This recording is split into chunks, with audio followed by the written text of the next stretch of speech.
اور مسلم الحدیثی صاحب کو تو میں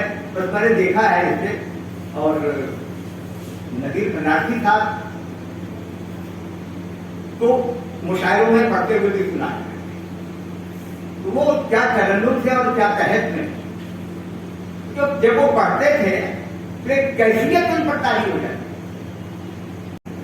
یہ بڑی مقبولیت ہے جو اللہ تعالیٰ کسی کو عطا کرتا ہے، ہمیں کوشش کرنا ہے تو اس میں کیفیت ہو، تو کچھ نئی نعتیں جو آئی ہیں وہ کہیں کہیں ہمیں دعوت فکر دیتی ہے، جب کسی دوسری شاعر کا شعر پڑھ رہا ہوں، پھر ثبوت حق کی جو دانشوروں سے بات ہوئی، ثبوت حق کی جو دانشوروں سے بات ہوئی، تو اتفاق کا نقطہ انہی کی ذات ہوئی، تو اتفاق کا نقطہ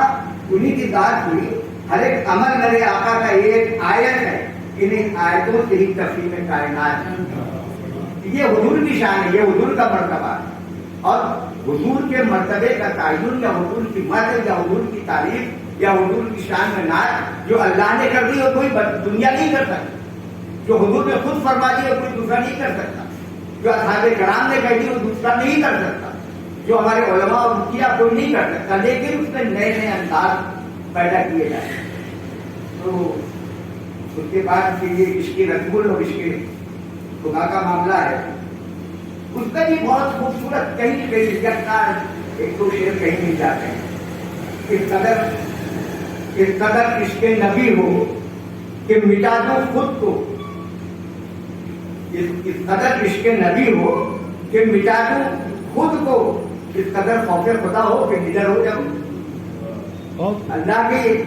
کی اطاعت اور بندگی اور خوف اور فرمانبرداری کا تقاضا کیا ہے کہ ہر کام میں، ہر لمحے، ہر قدم پر اس کی رضا کا پیار کرنا ہے، کسی سے نہ ڈرا جائے، کوئی دنیاوی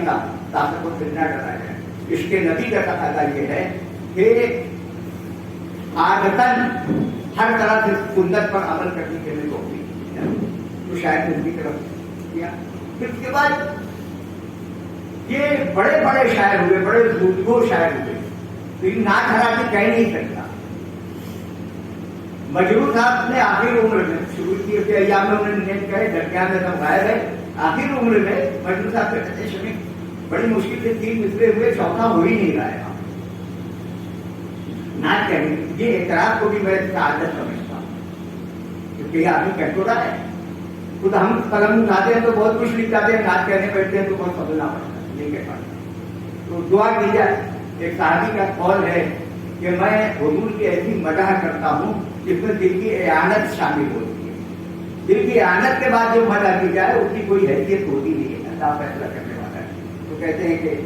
علم خوشبو کا ہو اور اس سے دل پر روشنی دکھوں، دعا کر رہا ہے شاعر، علم خوشبو کا ہو اور اس سے دل پر روشنی دکھوں، مجھے توفیق دے یا رب کہ میں نعت نبی لکھوں۔ یہ جب اللہ جب توفیق دیتا ہے تب آدمی نعت لکھتا ہے، جب اس کی نعت لکھتی ہے، ہر آدمی لکھتا ہے۔ اور جب یہ دعا مانگ لے اس کے بعد جس موضوع پر چاہے وہ لکھے، جیسے ظہور قدسی، علامہ شبلی نے تو سیرت النبی میں جو نثر میں لکھا ہے اس کو پڑھتے ہوئے کیفیت تاری ہوتی ہے، وہ خوبصورت نثر لکھی ہے۔ پھر حفیظ جلندھری نے لکھا ہے، اقبال سہیل نے لکھا ہے، مسلم الحدیثی صاحب نے لکھا ہے، اور دوسرے بہت سے شعراء نے ظہور قدسی کے حروف دنیا میں تشریف لا رہے ہیں، اصول کا اس رات کا کیا سما ہے، تو بہت خوبصورت نعتیں آپ کو مل جائیں گی۔ لیکن دیکھیے اب وہ وقت گزر رہا ہے، اس زبان کو، ان تراکیب کو، ان بیانات کو سمجھنے والے لوگ کم ہوتے جا رہے ہیں، عام لوگوں تک پہنچانا ہے حضور کی سیرت کو، ظہور قدسی کے واقعات کو۔ کسی شاعر نے 1-2 مصروں میں کہا کہ بات کہ وہ ایک رات جو حضور کی دنیا میں تشریف آوری کی رات ہے، فرماتے ہیں کہ وہ ایک رات چراغاں ہوا زمانے میں، وہ ایک رات چراغاں ہوا زمانے میں، ہوا بھی ہو گئی شامل دیے جلانے میں۔ کتنی بڑی بڑی نظم پر 2 مصرے کھا لیا۔ تو یہ اس کی کہیں کہیں مثالیں آج کی ہمارے یہاں موجود ہیں، ان کو تلاش کرنے کی اور عام کرنے کی ضرورت ہے۔ اس کام کو کرنے کا دیا اٹھایا ہمارے شاہ عباسی صاحب نے۔ عباسی صاحب کے لیے میں دعا کرتا ہوں کہ خدا محفوظ رکھے ہر بلا سے، خدا محفوظ رکھے ہر بلا سے، خصوصاً دشمنان مصطفیٰ سے۔ مسدس کو یاد کیجیے، مولانا حاجی کے مسدس کو، کہ پوری آپ دیکھ لیجیے، وہ نبیوں میں رحمت لقب پانے والا، مرادیں غریبوں کی بڑھ لانے والا، مصیبت میں غیروں کے کام آنے والا، وہ اپنے برائی قدم اٹھانے والا، فقیروں کا ملجا، ضعیفوں کا ماں۔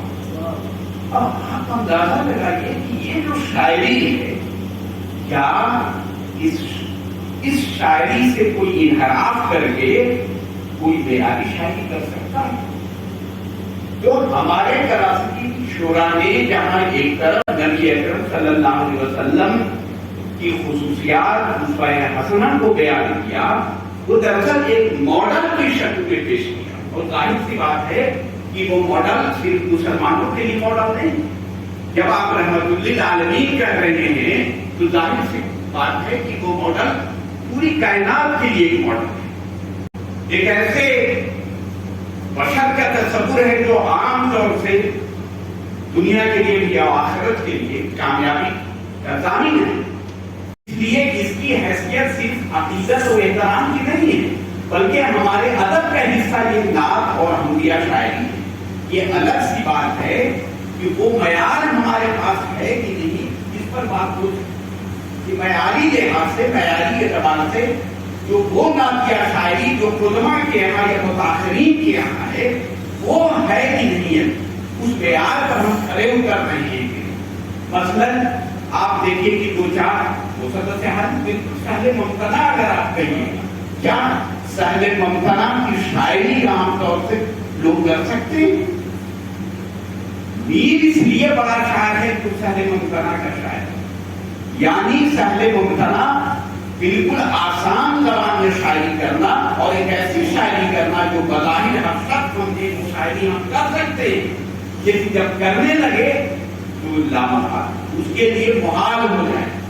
بہت مشکل ہو جائے۔ اسی لیے کسی فن پارے کی جو گفتگو ہونی چاہیے یا ہم جو کریں گے، دراصل زبان کی سطح پر، طرز و اسلوب کی سطح پر، اور پھر فن میں در آئے رموز و نکات جو اس کے ہیں، تشبیہ و استعارات جو ہے، ثنائے برائے کا بھی استعمال شاعر نے کیا ہے، تو پوری شاعری کو، خاص طور سے آپ نعتیہ شاعری کو اگر آپ دیکھیے گا تو ہمیشہ یہ کوشش کی جاتی رہی ہے کہ ایک طرف تو جو خاص طور سے عربی اور فارسی کی جو پیروی ہے، ایک طرف تو وہ ہے، اور دوسری یہ ہے کہ ہندوستانی تناظر میں نعتیہ اشعار کثرت سے لکھے جاتے ہیں۔ اردو میں ایسے اشعار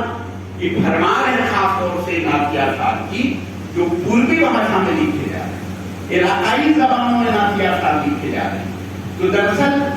یہ اس فن کا کمال ہے کہ نہ صرف یہ کہ عالم یا علماء کی بڑی جماعت نے اس پر توجہ کی ہے، بلکہ یہ عام طور سے ہر شخص اس سے فیضیاب ہونا چاہتا ہے، اور صرف یہ نہیں کہ نبی اکرم صلی اللہ علیہ وسلم سے عقیدت و محبت کا اظہار کر رہا ہے، بلکہ اپنی شاعری کے حوالے سے، یعنی نعتیہ اشعار کے حوالے سے ایک ایسا ماڈل پیش کرنا چاہتا ہے جس کو پڑھ کر کے انسان اپنی زندگی میں تبدیلی لائے۔ شاعری کا بنیادی کام یہی ہے، شاعری کا فن دوا کا نام نہیں ہے، شاعری کا بنیادی کام ہمارے ذہن و فکر کو متاثر کرنا ہے، ہمارے فکر کو بدل دینا ہے،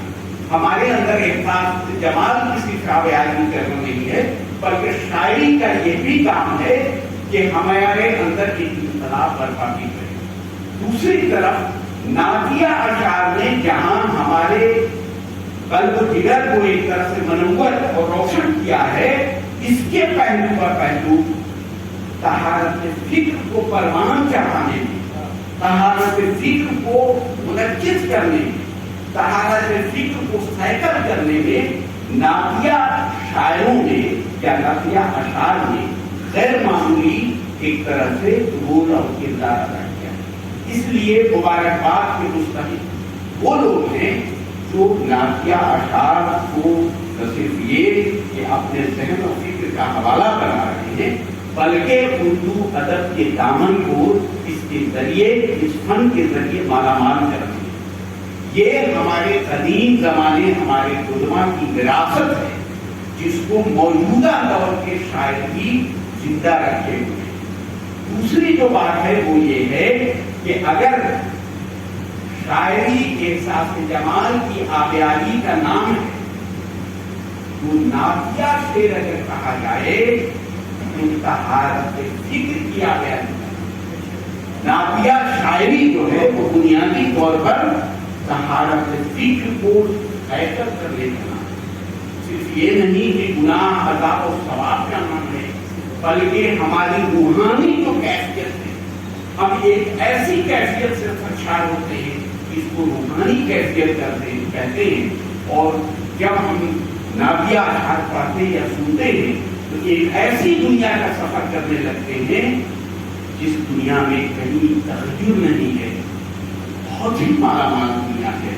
بہت ہی مغل دنیا ہے۔ ایک ایسی فکر ہمارے اندر پیدا ہوتی ہے، ایک ایسا احساس ہمارے اندر پیدا ہوتا ہے جو تعلق باللہ اور پیروی نبی اکرم صلی اللہ علیہ وسلم کی وہ کیفیت پیدا ہوتی ہے۔ یہ دودھاری ایک طرف دودھاری عمل ہے، یہاں کسی دوسرے صنف میں یہ چیزیں آپ کو نہیں ملے۔ غزل آپ کہہ رہے ہیں تو بہت حد تک دوسروں کے لیے ہے، یہاں دو طرفہ عمل ہوتا ہے، یعنی جب نافیہ شاعر نام کا شعر لکھتا ہے یا اس تخلیقی عمل میں ڈوبتا ہے، مستغرق ہوتا ہے، ڈوبتا ہے تو مستغنی ہو جاتا ہے، بے پرواہ ہو جاتا ہے، وہ دونوں جہاں ایسا ڈوبتا ہے۔ اور جب وہ پیش کرتا ہے یا لکھتا ہے تو قاری اور سامع کے اوپر بھی وہی کیفیت طاری ہونے لگتی۔ غزل میں یہ معاملہ نہیں ہوتا ہے، غزل میں ایک طرفہ معاملہ ہوتا ہے، یہاں دو طرفہ معاملہ ہوتا ہے۔ اگر شاہ صاحب نے نافیہ شاعری نمبر اگر نکالا، نعت پر مشتمل نمبر نکالا،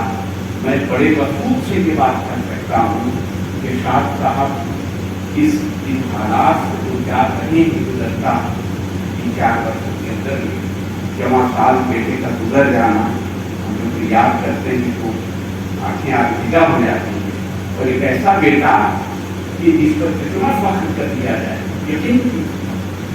کسی شخص سے میں بنارس میں اگر متاثر تھا یا ہوا تو سلمان کا غیر معمولی ذہانت اور تعمیری فکر، ایسا پازیٹیو سوچ والا آدمی میں نے دیکھا نہیں تھا۔ یقین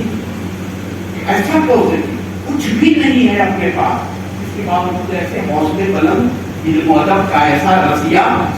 اور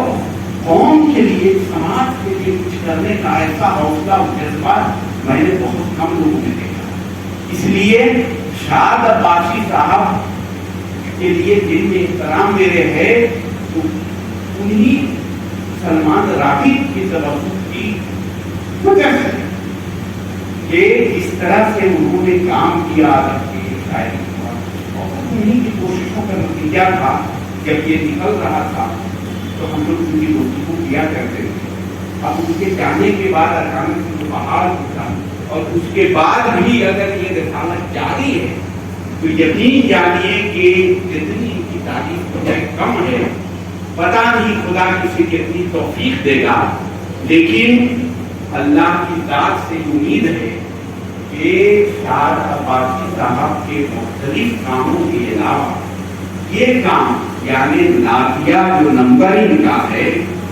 یہ توشہ آخرت سے کم نہیں تھا، توشہ آخرت تھا، اور اللہ تعالیٰ کے برکت سے ایک طرف اس طرح سے آپ نے مضامین کو جمع کیے، لوگوں سے مختلف لوگوں سے بار بار یہ بدتوفیقی کریے کہ مجھے کئی بار پوچھ کیا انہوں نے، لیکن مصروفیات کے پیش نظر میں نہیں لکھ سکے، بدتوفیقی ہی میں کہوں گا، پتہ میری شامل رسائی ہوئی۔ تو جن لوگوں کے مضامین اس میں بہت اہم مضمون شمتاری صاحب کا جو مضمون ہے یا خاتون صاحب کا جو مضمون اس میں 2-3-4 مضامین اپنے پر یا خود جو تحقیقی خاص کر کے نافیہ اشعار انہوں نے جمع کی، 1930 سے لے کے ابھی تک انہوں نے جس